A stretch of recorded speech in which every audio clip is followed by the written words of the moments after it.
Pwede na ako magsalita.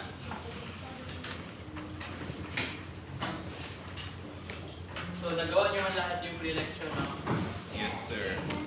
Kilala niyo yung sino si RT Jess? Yes, sir. Sino si RT Jess?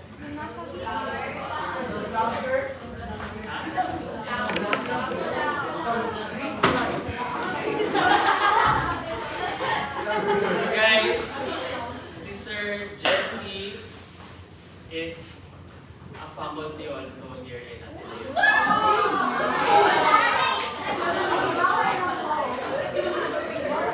Bago siya. Chat din ako sa kanya.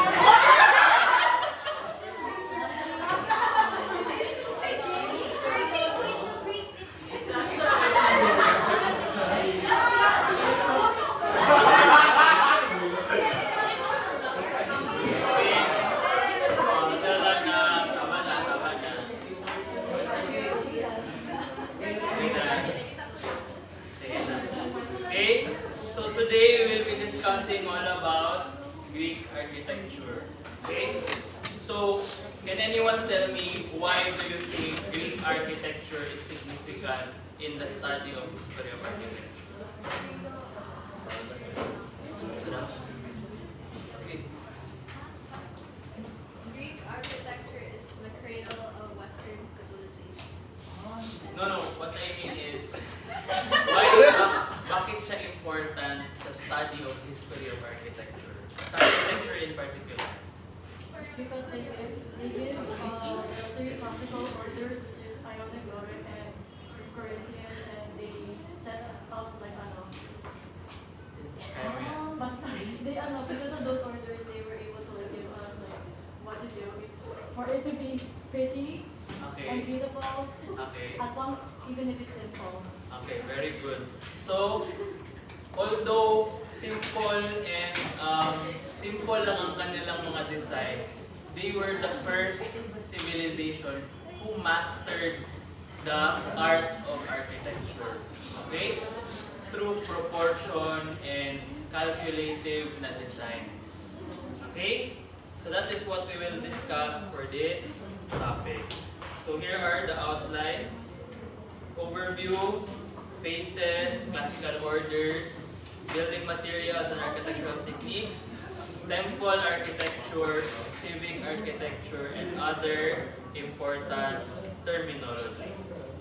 Okay, so let's proceed with the overview of ancient Greece. Now, ancient Greece is known as the birthplace of democracy. Okay? It was also known for its art, architecture, and philosophy. The age in which the polis or the city-state was invented. Okay? So the idea of a city was first developed sa ancient Greece. Okay? So ano yung first na type ng city, yung proto-city. Doon wala pang urban planning, di ba? Okay? So that was di-master nila, di-perfect nila yung idea ng city na yon into the polis.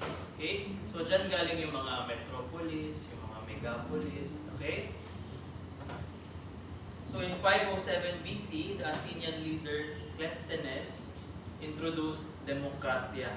Okay? Or ang meaning nun is the rule of the people. So demokratia came from the term demos, meaning people, and kratos, meaning power. So technically, ang meaning ng democracy is people power. Okay? Also, we have the ancient Greeks to thank for things like present-day na libraries, modern alphabet, and even the science of zoology.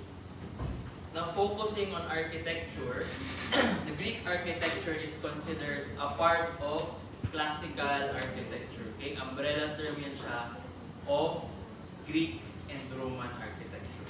Okay? Greek architecture is often described as simple, proportion, in perspective, and in harmony. Okay? So lahat yan, yung apat na yan na terms, is used to describe the art and architecture of ancient Greece. Ancient Greece is also known for its master architects. Okay? So mga names ni guys ha. Memorize guys ha. Some of them are Ictinus, Callicrates, Menesicles, Dinocrates, Aristobulus, and Callimachus. Okay? Please familiarize yourself with these architects because they are essential for the architecture that Greece has created. Okay? Now let's move on to the phases of ancient Greek architecture. Okay? So ancient Greece has experienced 3 phases of their architecture. The first one is Archaic period. Okay? Sa Archaic period, that is where they develop yung urban planning. Yung temples, city centers, open air markets, yun yung nagplan na sila ng kanilang mga cities and settlements. Okay? So starting pa lang yung Greek civilization yan. Kaya siya archaic.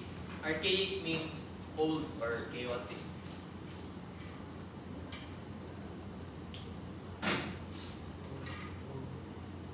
After the archaic period, that is when the classical period happened. So, ang classical period is often referred to as the golden age of ancient Greece. Okay? That is where the most notable things that happened in ancient Greece happened. Okay? Sa architecture naman, doon na-build yung one of the famous structures sa ancient Greece, which is the Parthenon.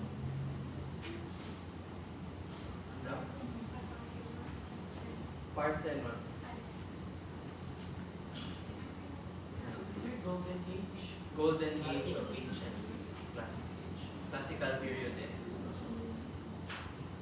Okay? And lastly, di ba, i-conquer man ng Rome ang Greece. Okay? So that time, the transition period between yung controlled by the Greeks ang Greece and controlled by the Romans ang Greece is called the Hellenistic period. Okay? So this follows the conquest of Alexander the Great. However, dyan sa period na yan, there were still significant achievements when it comes to architecture, like the creation of the Corinthian order. Okay?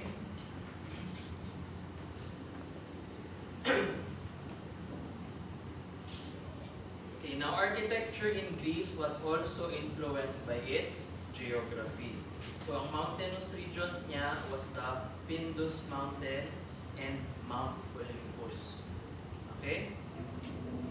It was also surrounded by water on 3 sides, with the Ionian Sea dito sa left niya, ang Mediterranean nasa baba, tapos ang Aegean dito sa gitna. Okay? Instead of finding themselves in an environment provided by a river valley like the previous civilizations na discussed natin, ang Greece found themselves in a peninsula. Okay? Ang peninsula is a landmass surrounded by bodies of water. In this one naman, ang bodies of water is the following. Sabi ko kanina. Okay? Now, ancient Greece wasn't a single country. Okay? It was made up of different city-states. Okay? One of the famous, 3 of the most famous city-states niya is this one. Ang Athens, Sparta, and Thebes. Okay? Dito. Dito. Athens, Sparta, and Thebes. So these powerful states that also were one of the most influential in the architecture of ancient Greece. Okay?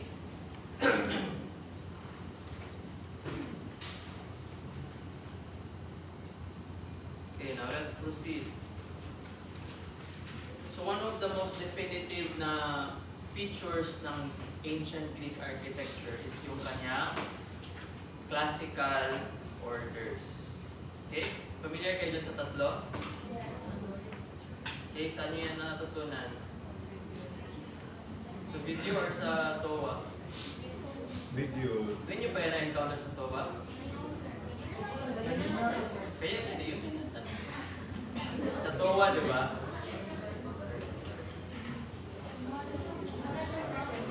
Ano ang na-discuss? Ano?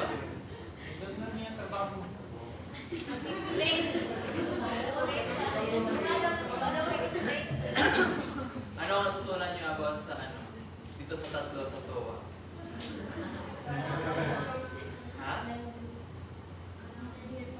Feminine, masculine. Ang Doric, masculine. Ang Ionic, Corinthian. More on feminine. So, tama. Feminine na tanbols. So, we will discuss this further now. Okay? So, ang Greek classical orders was the Doric, Ionic, and Corinthian. So, ang Doric at Ionic were most popular during the classical age, yung golden age of ancient Greece. So, dun siya na-create, dun din siya mostly used. Okay? While the Corinthian was more popular during the Hellenistic period. Okay?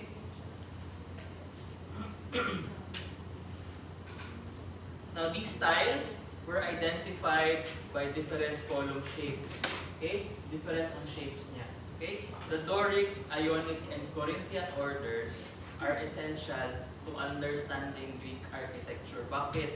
Because each one has its own unique style and design philosophy. Meron silang different thinking during that time kung bakit nila na-come up yung ganyan na design. Okay? Now, these columns and architraves were often ornamented with different organic forms, most notably sa Corinthian. Okay? Ay, sorry.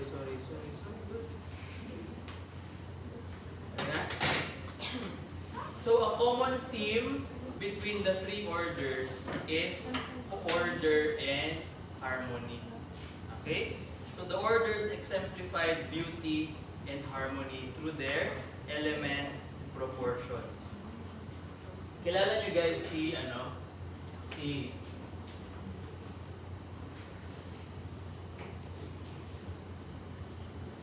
Vitruvius.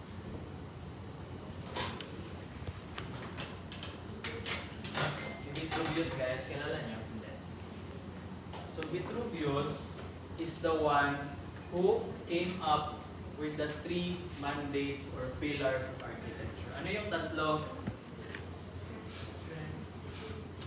Alam niyo lagi.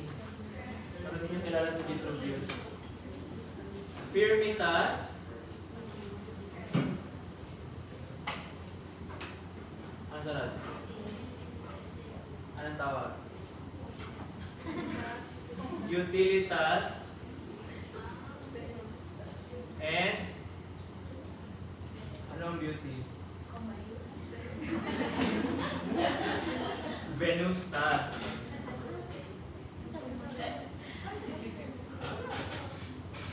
Okay? Strength, utility, and beauty. Okay? So if lost kayo sa designs ninyo, always follow the pillars of architecture.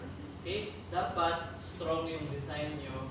Dapat well-planned or may utility yung inyong plan. And also, dapat beautiful ang aming mga designs. Clear? Ha? The three pillars of architecture. Three pillars of beauty. Okay? So, ang naggawa nitong three pillars is si Vitruvius. So, si Vitruvius, sabi niya, all of these represent, yung three orders represent the female and male na Ang Doric, more on the male form, katulad ng sabi nyo kanina. And ang Ionic and Corinthian, more on the feminine form. Okay?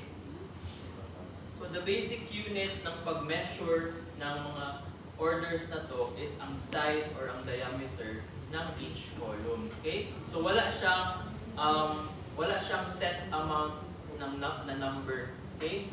So kung ano yung size ng column na gagawa nila, yun din yung size na i-copy lang nila sa different columns na gawin nila for that specific temple. Clear? Greek architects also incorporated mathematical principles into their designs, such as the golden ratio. Alam niyo yung golden ratio? Yung may spiral, tapos each it originates from a single box, tapos exponentially enlarge. Okay? That is the golden ratio.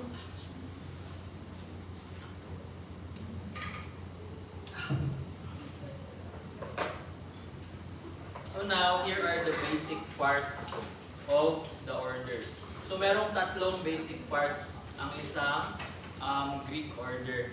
Okay? First is the tatlong parts. First is the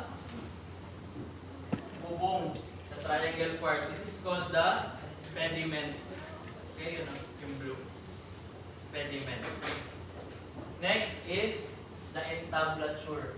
This one. That is the entablature. And next is the column. Okay? Okay, ano yung three parts? Pediment, entablature, and then the column. So each of these merong sariling elements. So the column extends from the base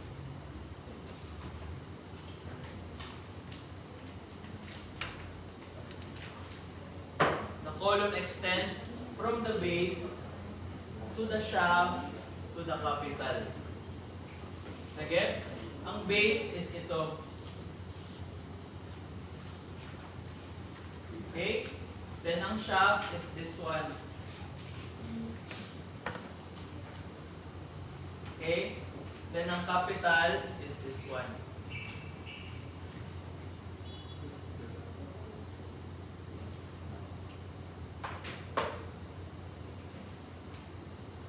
Okay? Clear?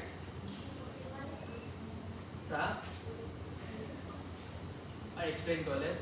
Ang base is ito yung sa baba. Okay? Ito. Okay? Then itong column niya na part, this is called the shaft. Ito.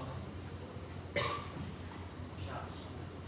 Then itong nasa top niya, this one is called the capital.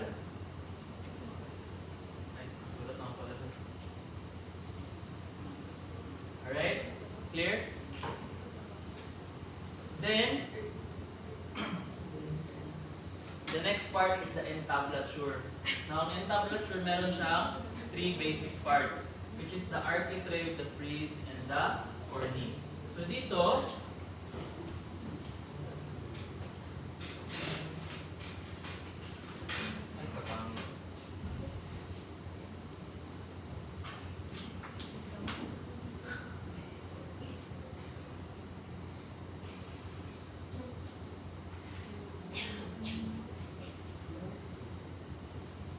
okay? So, ang architrave is this one. Okay? Yung space just on top ng capital. Okay? This one. Architrave.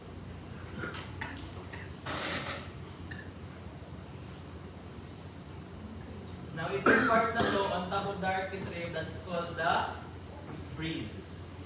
Okay? Then, yung molding sa taas ng frieze, that's called the cornice. Alright? Nagets?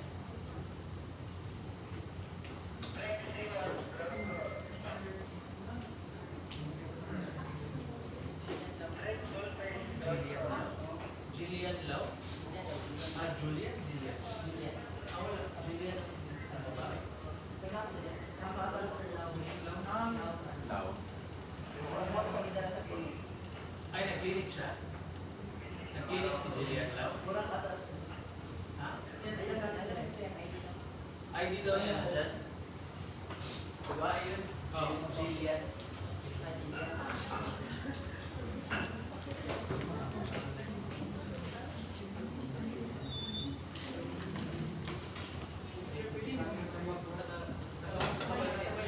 Sino daw yung kasabay niya kanina? Samahan mo na. Loko.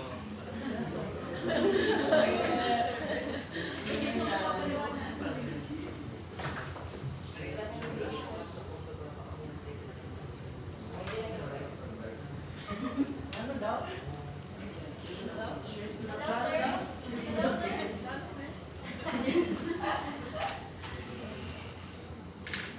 Kayo ba?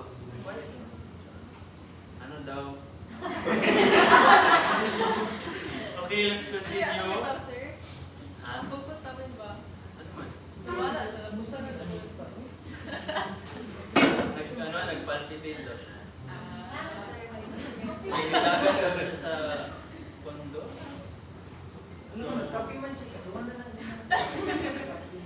Okay, so these elements were further elaborated with decorative molding and ornamentation, which I will explain later. Okay, nagets yung basic parts.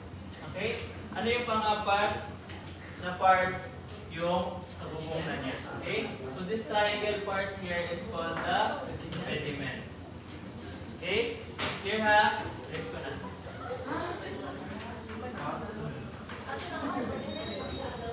Ha? Oh, pediment lang. Pero different yung different orders, merong different ornamentations sa kanyang pediment. Okay? Now let's go with the first order, which is the Doric order. Okay? So ang Doric order is the oldest, simplest, and massive. Okay? Diba simple siya? Because this was the column that they used when they transitioned from using wood to stone. So nag-start pa silang mag-carve ng mag-sculpt ng mga stone. So hindi pa nila masyadong magawa na very ornate siya. Okay? Kaya simple lang siya. Alright? What it emerged on the Greek mainland during the course of the late 7th century BCE, and the Doric order finds its fullest expression in the Parthenon. Okay? So the Parthenon was designed by Ictinus and Callicrates. Parthenon. Ang Pantheon nasa Roman.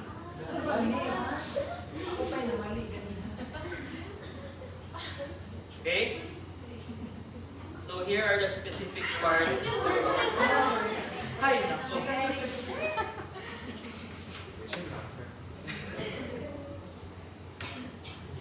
Okay na.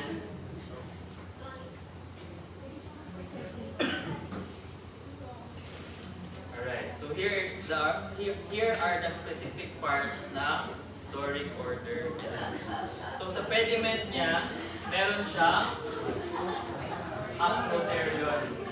What?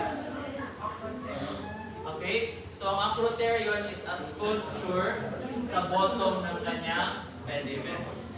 Here, ang acroterion is the sculpture at the bottom of the pediment. Specific na siya sa Doric lang. Okay?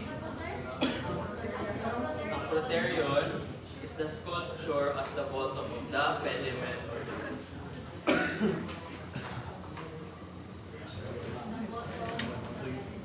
okay? Next, ang entablature niya, meron yung basic parts, which is the architrave, frieze, and cornice. Pero meron siyang triglyph and metopy. Itong triglyph and metopy is inside the frieze. Okay? So ito yung frieze niya na part, di ba? Ito sa taas. Okay? So So itong itong may fluted na ornament dito, that is called the triglyph. Okay? Now, meron yan siyang distance. Yung spacing niya, that's called the metope. Okay? So itong metope na yan, meron siyang two forms. Okay? Metope, sometimes blank siya, sometimes ginalagyan nila ng ornaments or ng sculptures. Gets? Clear? Okay. Alright. Now let's move on to the column part. Ang capital niya, merong abacus, echinus, and teking. Okay? So ito yung capital ng Doric column. Okay? So the top part is called the abacus. Okay? And then itong rounded bottom niya, ay rounded middle part is called the echinus. And yung molding sa baba ng echinus, that's called the necking. Alright?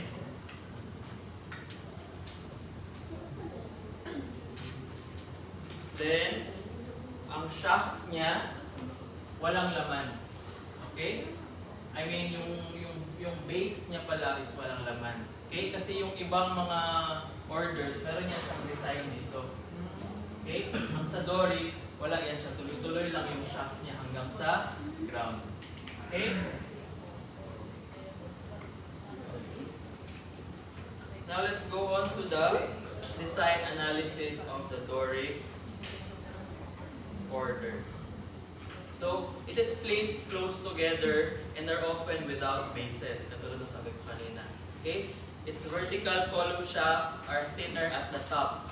Okay? So, paliit ng paliit yung size ng kanyang columns.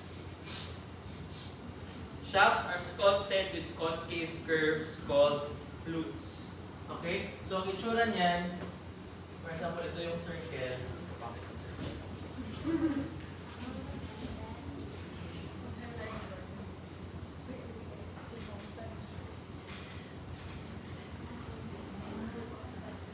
Okay? Meron yan siyang negative space dyan. Okay? Yan yung flutes. Okay? Then, itong spacing na to, that's called the fillet. Oo. And this one is the flute. Alright? Here? Okay. Capitals are plain and rounded section at the bottom known as the echinus ito. Okay? And then the square at the top is called the abacus.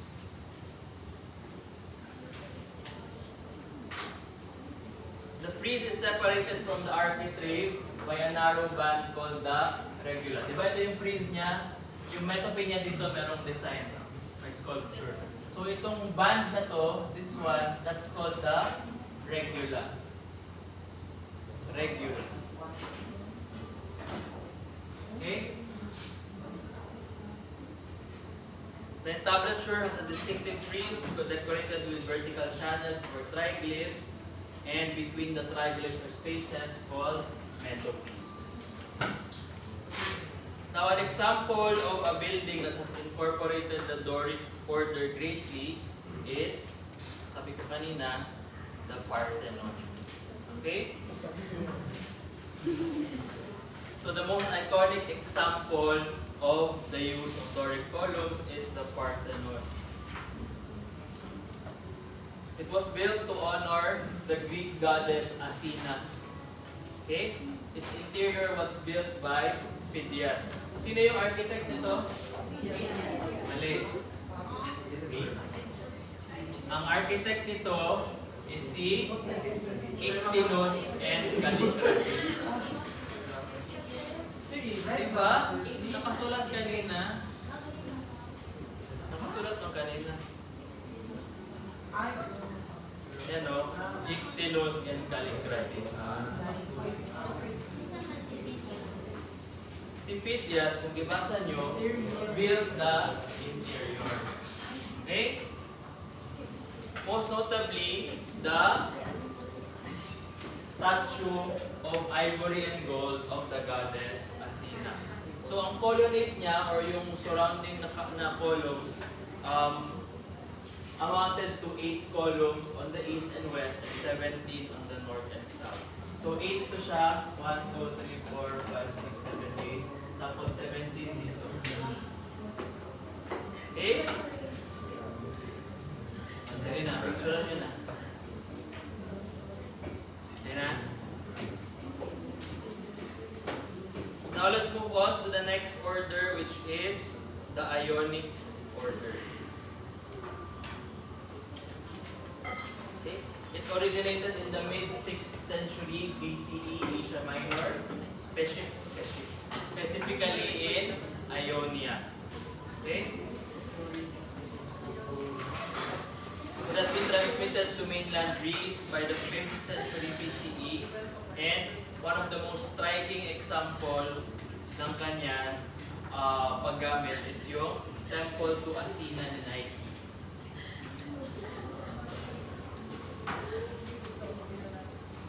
Which was designed by Callicrates. So if you remember yung pre-lecture nyo na video, di ba, merong gateway before ka magpunta sa Parthenon. Okay? Anong tawag doon? It's called the Propylaea. Okay? Now, if Doric order was used mainly sa Parthenon, yung gateway niya, yung Propylaea, used Ionic columns. Okay?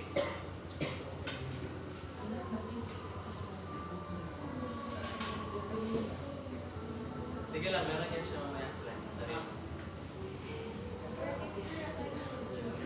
Okay, so here are the parts, the detailed parts of the Ionic order. Okay, so sa pediment niya, instead of, ano yung isa? Acroterion, dito sa Ionic, meron siyang raking. Okay? Then sa entablature niya, meron pa rin siyang architrave, frieze, and cornice, pero sa kanyang frieze, ang nakalagay na is ang moldings and ang fascia. Okay? Ay, mali. Sa frieze lang pala ang moldings. This one. Okay? Then yung fascia is exclusively nasa architrave. This one is the fascia. Ito. Okay? Yan siya ang fascia. Then ang moldings is ito. Right?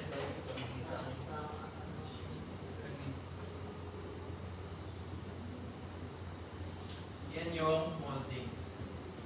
Okay? Ito na part, frieze gyapon siya. Pero mapansin nyo, wala na siyang triglyphs. Okay? So, free na siya from yung mga elements na gano'n. So, ilagyan na nila ng full-on na sculptures. Okay? Next, sa kanyang column, ang capital niya, merong 3 new parts. Abacus pa rin yung nasa taas. This one. Then, dito sa baba, this one.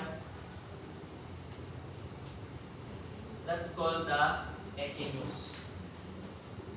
Okay? Now, this one, yung parang nag-swirl dyan na element, that's called the volute. Okay? Or a scroll. Okay? Volute or scroll.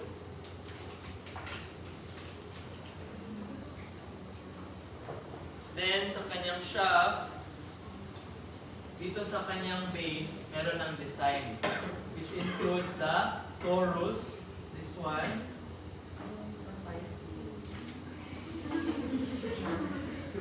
So, itong curved na feature na yan, those are called torus. Tapos, yung band na nag-separate sa kanila, that's called the scotia.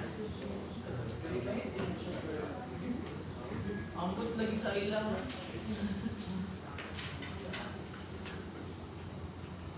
Okay? Clear? So here is the design analysis for the Ionic order. It was used for smaller buildings. It's easy to recognize because very familiar tayo dun sa kanyang volutes or yung scrolls. And then between the volutes is a curved section where they incorporated yung mga oval na decorations called the egg and darts. Yung sabi ko na nandito kanina. Okay? Kita nyo yun mamaya. Merong picture. Okay? Above the capital, the entablature is narrower than the Doric one, with a frieze containing a continuous band of sculptures. And lastly, the Ionic order is notable for its graceful proportions. Okay? Sabi nga kanina, Ionic is more feminine.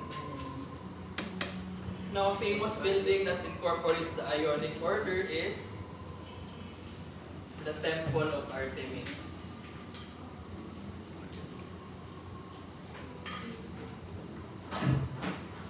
Okay, it was once classed as one of the 7 wonders of the world. Built by Croesus, king of Lydia, it was also known as the Artemision. Not only famous for its size, but also for the magnificent works of art inside it. It was eventually destroyed by the Goths in 262 CE. So ito, model na lang yan siya ngayon. Wala na siyang actual na building. Isira siya ng mga Goths.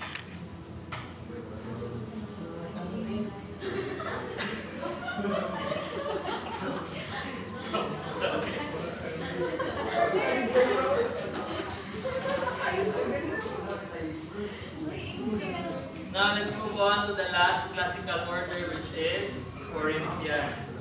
Okay? It was the latest and most elaborate of the classical orders. Okay? Kung feminine ang Ionic, mas feminine ang Corinthian. Okay? It was invented in Athens, specifically sa Corinth.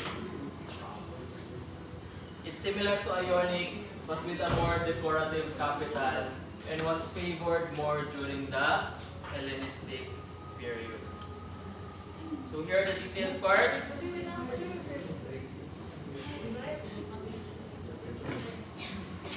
Yan na? Wait lang. Nag-picture ko din. Saan? Yung previews? Yan? Ay. Wala yan ang picture.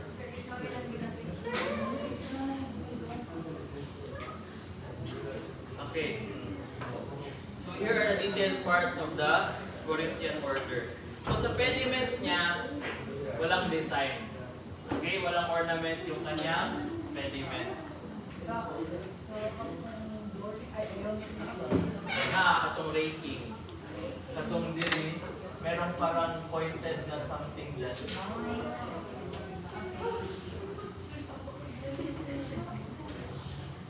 Okay? Nasa entablature niya, wala na ay yung modillion, meron pa rin yung meron pa ring frieze saka ano isa?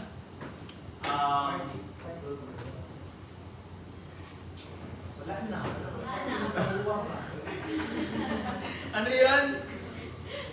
Frieze saka cornice di ay. Wala na yun. Very good.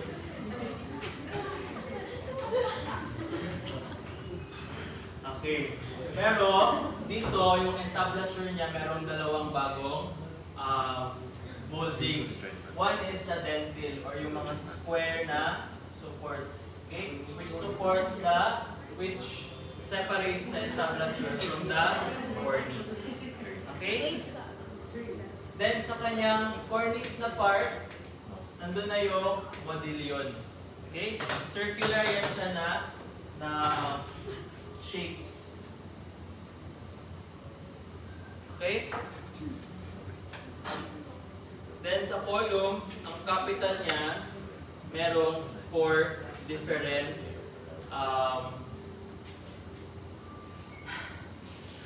may 4 different moldings or designs na incorporate sila. One is the, balik tayo sa previous.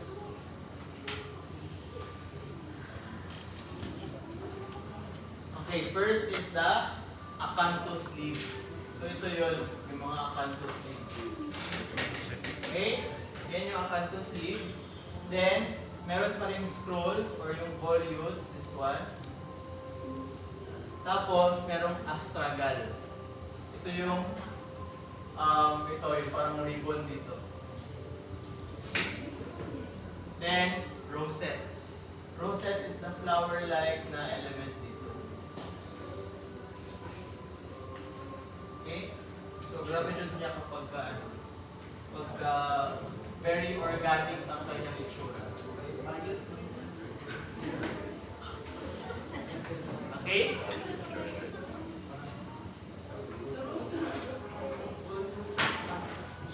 Then sa shaft niya, or sa base, meron pa rin torus saka scorpion.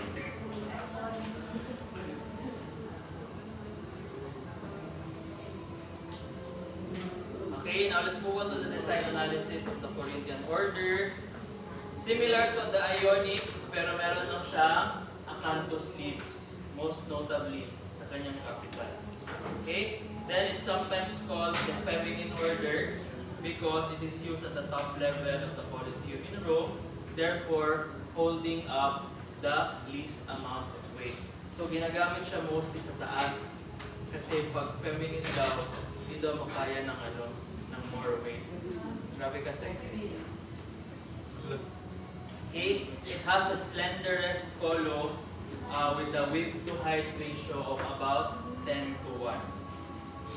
Okay, and the column shaft is predominantly fluted 24 times around. Maximum na yung 24 times. Okay? Yung mga ganyan-ganyan yan. Okay? Okay, now an example of the building which used the Corinthian order is the Temple of Zeus, also known as the Olympion. An enormous temple built over several centuries kasi natapos siya built na-conquer na ng Rome ang Greece. Okay? Natapos siya by a Roman emperor known as Hadrian. Temple's Corinthian columns measured 17.25 meters high with a diameter of 1.7 meters each with 20 flutes.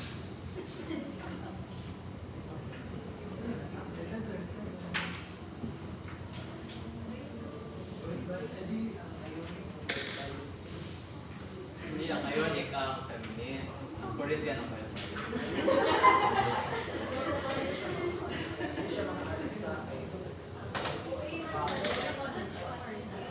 Okay. Now, di ba na-mention ko kanina, there is no definitive number sa pag-measure ng columns. Okay? What they used was intercolumnation. Okay? So this measurement style is called intercolumnation. Okay? The space between two adjacent columns usually is the clear space between the lower parts of the shafts, measured in column diameters. It is a system for spacing columns in a colonnade based on its measurement. So ang ginagawa nila niyan, nagagawa lang sila ng first na column. Okay? Tapos i-base nila dun sa size ng column na yun, yung succeeding na columns. Okay? Tapos ang intercolumnation is the spacing between the columns. Okay? So since walang definitive number, ginabase lang nila dun sa size ng first column. Okay? So merong tawag sa measurements. Okay? Ano daw?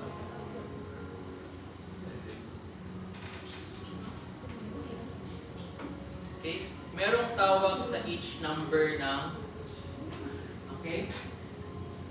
So these were ang pycnostyle is 1.5 diameter column.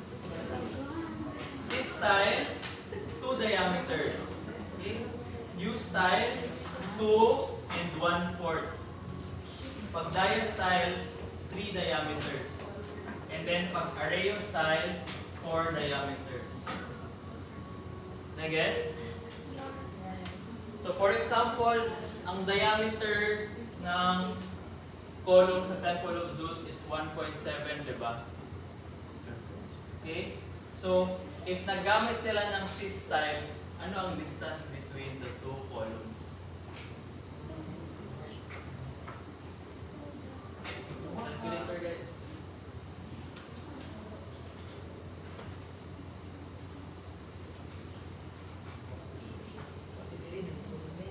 One point seven times 2.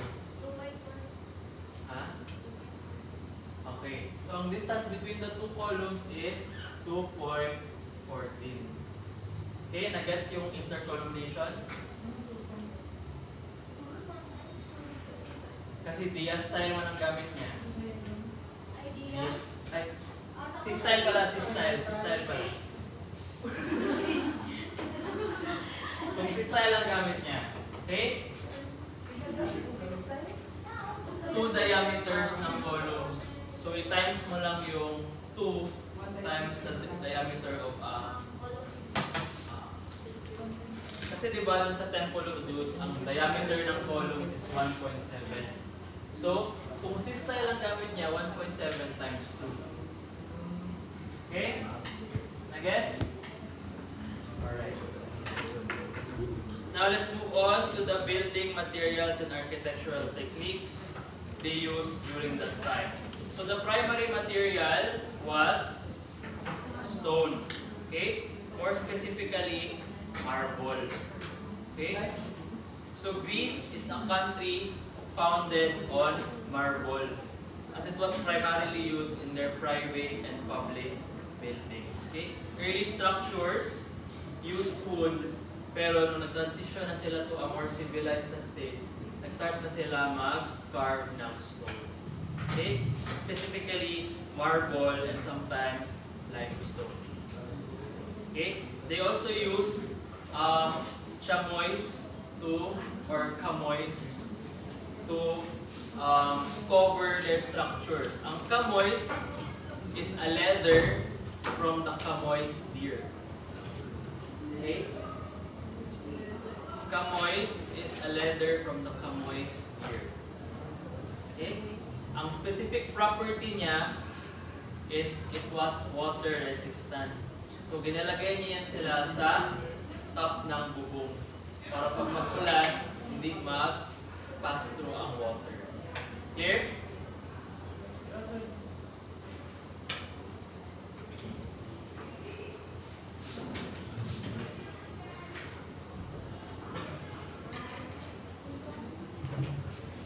Alright.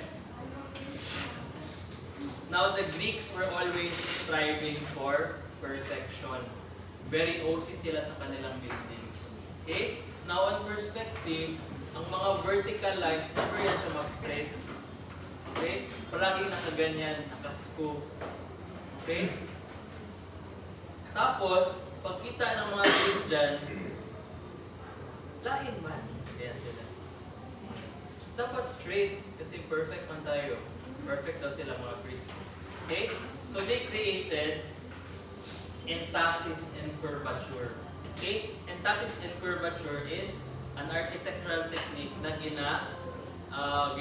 gina-shift yung alignment ng mga elements para pag tingnan mo siya sa malayo, straight yung itsura ng building. Okay? So, kung walang entasis and curvature, ganito yung itsura. Nagaganyan sila kasi pag tingnan mo sa perspective ko, nasa ilalim ka, mas malaki siya. Okay? Nagapaganyan yung columns. Okay? Tapos, i-build nila yung columns na slightly nagapasok, naga-inwards. Kaya pag tingnan mo sa malayo, straight siya. Ganito. Okay? That was also used sa paggawa ng Taj Mahal. Okay? Di ba may pillars man yung Taj Mahal? Yung pillars na yun was all nakaspo siya slightly inward. Para pag tingnan sa malayo, naka-straight up yung kanyang pillars. Okay?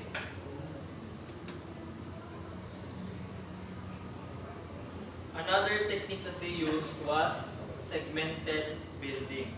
Their columns were not monolithic or single. So yung columns na nila na ipakita ko kanina, hindi yun siya single entity. Okay? Different segmented din sila. Okay? So these were called drums. Okay? So these drums were held together by their weight alone.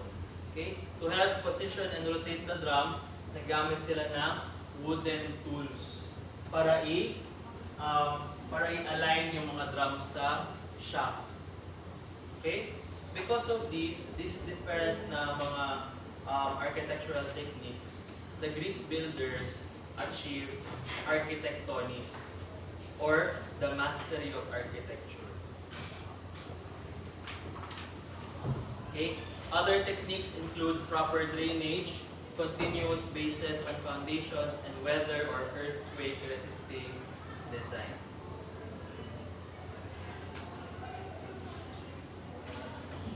The next element that featured then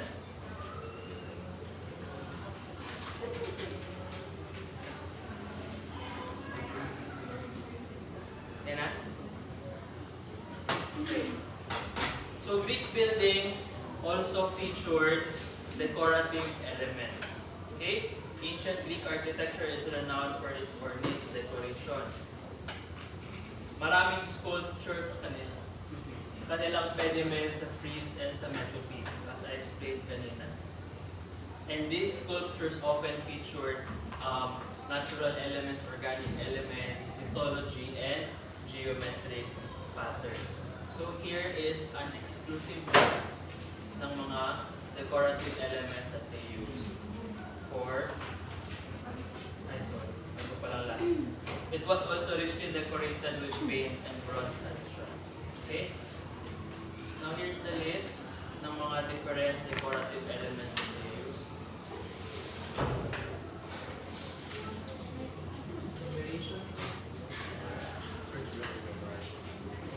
Sige lang guys, diba sa enumeration ko man sa quiz, 5 lang.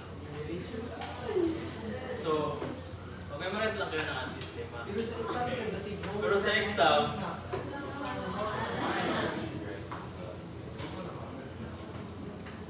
okay, so these are the pictures or the images ng mga decorative elements. Okay? Meanders, galoshes, and acanthus leaves.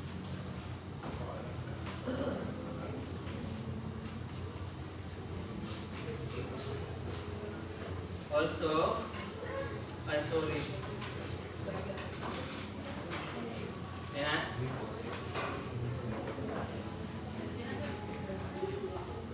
Palmets, mythological animals, mythological personas. Ito na. Mythological creatures, egg and dart. Ito pala yung itsura ng egg and dart.